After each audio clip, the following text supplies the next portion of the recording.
Protágoras, ele é um dos sofistas mais conhecidos, né? Inclusive tem um diálogo platônico com o seu nome. E basicamente ele vai ser dessa época ali de 481 a.C. O Protágoras, ele apoiou Péricles, né? Que eu já citei anteriormente, lá nos pré-socráticos. O Péricles, ele teve participação na vida dos pré-socráticos. E basicamente o Protágoras, ele apoia o Péricles. E segundo o Diógenes Laércio, que é um historiador da época, o Protágoras ele vai morrer afogado tentando fugir por causa de uma perseguição. Por conta de uma perseguição, né? Porque o Protágoras, como eu falei na aula anterior, né? Os sofistas eles são muito céticos.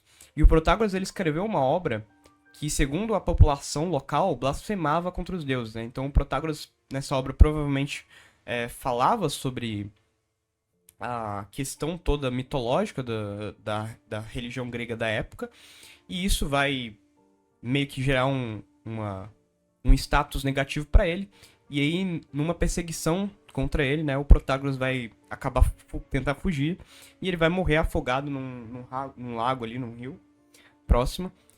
Mas essa é a versão de Diógenes Laércio, tá? Segundo Platão, o Protágoras ele morreu como alguém de prestígio, então são diferentes versões da história. Tá, mas dado uma breve introdução da história do Protágoras, o que de fato disse o Protágoras, né? E o que tornou ele conhecido? Bem, a frase mais conhecida de Protágoras é a seguinte: o homem é a medida de todas as coisas, daquelas que são, daquelas que não são o que não são, quer dizer. Esse é o dito mais famoso de Protágoras. O que ele queria dizer com isso? Tem duas interpretações que o Copleston ele coloca na mesa pra gente entender isso. Bom, a interpretação mais comum, que é a interpretação de Sócrates, é que Protágoras, quando ele disse que o homem é a medida de todas as coisas, ele estava basicamente querendo dizer que a verdade é relativa aos homens, ou seja, eu tenho a minha verdade, você tem a sua verdade, mas a verdade não é algo universal e eterno para ele. Ou seja, quando ele disse isso, segundo Sócrates, Protágoras estaria querendo dizer que a verdade é relativa, tá?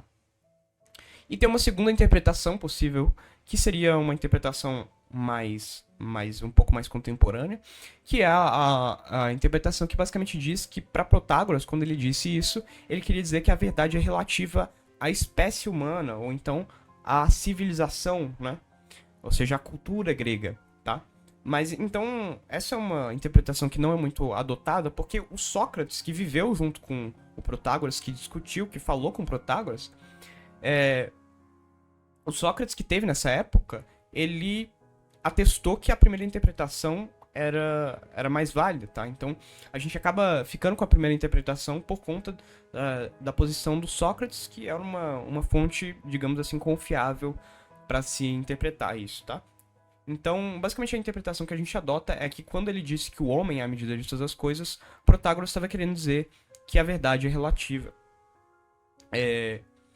Então, basicamente ele era um relativista, ou seja, ele acreditava que a verdade é relativa a cada homem, ou seja, a verdade não é absoluta, e isso condiz muito com o pensamento, com a tendência sofista de não se importar muito com a verdade. Como eu disse, né, os sofistas eles só importavam com aquilo que funcionava, o que era prático para a vida humana, o que era útil para a vida humana.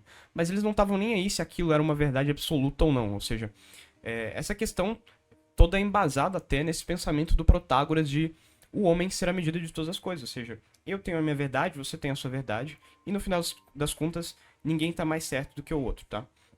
Essa é uma posição do Protágoras. O Protágoras, embora ele fosse relativista, ele pregava a disseminação do conhecimento, assim como muitos dos sofistas, né?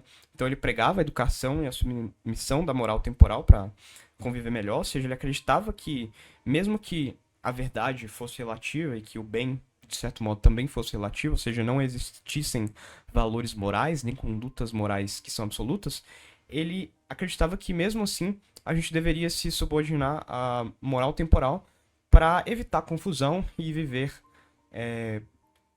melhor em comunidade, tá? Então, basicamente essa uma posição dele que, embora relativista, ele acreditava que era importante a disseminação do conhecimento e a submissão da moral temporal. Ele também vai ser um pioneiro do estudo da gramática, então ele vai ser o responsável pela distinção dos gêneros dos substantivos na língua grega. Mas enfim, Basicamente, quando a gente fala de Protágoras, você tem que lembrar que ele é o cara que vai introduzir essa questão da ideia relativista, ou seja, de que a verdade é relativa, de que a moral é relativa, de que o bem é relativo, tá?